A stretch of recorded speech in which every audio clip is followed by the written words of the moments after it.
Shalom saudara, menurut kalender Ibrani pada tanggal 26 September 2022, kita sudah memasuki tahun 5783, yaitu tahun Pegimel.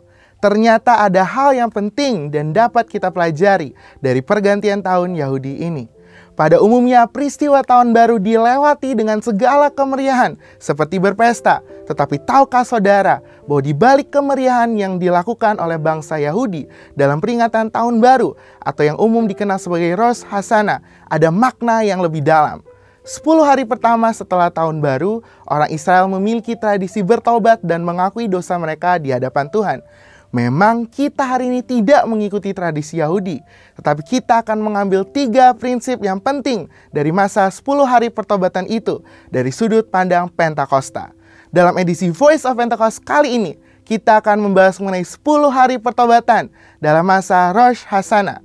Pertama adalah pertobatan yang meliputi perubahan paradigma, penyesalan dan keputusan untuk berubah yang diwujudkan dengan usaha untuk memperbaiki diri dari kesalahan yang telah dilakukan.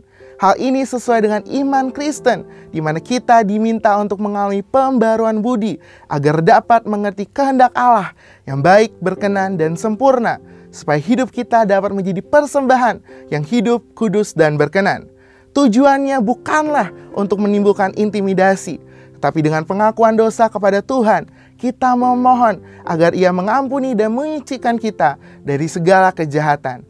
Komitmen untuk hidup benar selaras dengan semangat kekudusan insan Pentakosta, di mana insan Pentakosta dipanggil untuk hidup dalam roh dan bukan dalam daging. Kedua adalah berdoa. Pertobatan yang benar diutarakan melalui doa sebagai wujud penyerahan diri kepada Allah dan kesadaran bahwa tidak dapat bertobat tanpa kekuatan dari Allah. Orang Yahudi mengingat bahwa penting untuk berseru kepada Tuhan selagi Ia mau ditemui, seperti yang terdapat dalam Alkitab.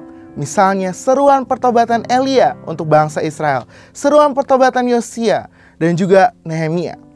Sedangkan dalam kekristenan, pengakuan dosa dan doa sangat berhubungan erat, di mana Rasul Yakobus mengajarkan bahwa kita perlu saling mengaku dosa dan mendoakan agar dapat sembuh dan pulih dari akibat dosa tersebut.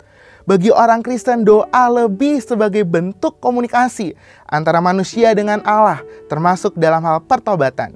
Marilah kita membangun kembali hubungan dengan Allah melalui doa yang dipimpin oleh Roh Kudus. Hal ketiga yang biasanya dilakukan bangsa Yahudi dalam 10 hari pertobatan adalah berbagi kepada orang yang memerlukan. Mereka mengumpulkan uang melalui nampan persembahan di sinagoga-sinagoga yang akan disalurkan kepada mereka yang membutuhkan.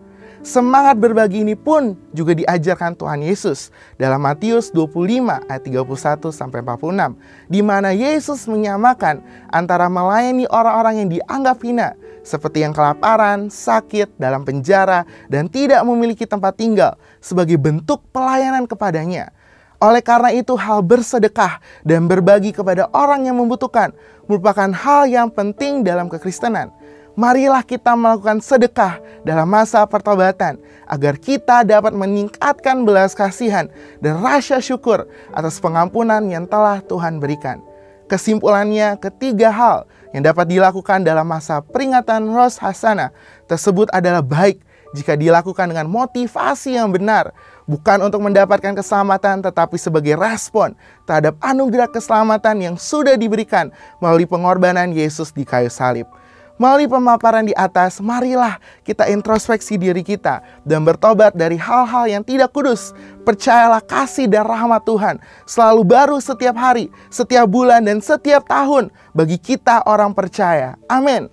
Untuk penjelasan lebih lengkapnya dari tim teologi kami, silakan buka link yang ada di atas atau scan QR Code yang tersedia.